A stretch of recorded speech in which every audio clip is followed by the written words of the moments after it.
We woke up today and we had our very first snow day.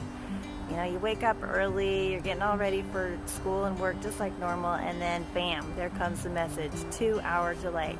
So I came up with some financial things that you can take care of during your 2-hour snow day. Number one, track your finances with a budgeting app.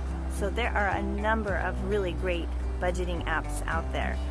To name a few, YNAB, which is You Need a Budget, Mint, Personal Capital, even a good old-fashioned Excel sheet is a great way to track your spending and your income.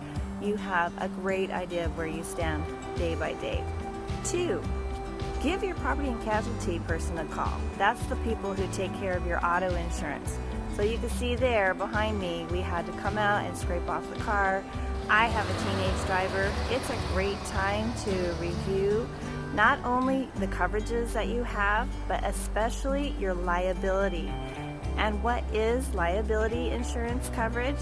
That covers you and your assets or your children. I have a teenage driver. If you harm someone else or their property, it helps protect you and your assets. So it's really great to make sure that you've got plenty of coverage. You might even consider adding an umbrella policy, so ask them about that. 3, listen to your favorite financial podcasts. There's any number of great podcasts out there. And what I would recommend, take a listen to the Financial Side of Life. That happens to be my podcast.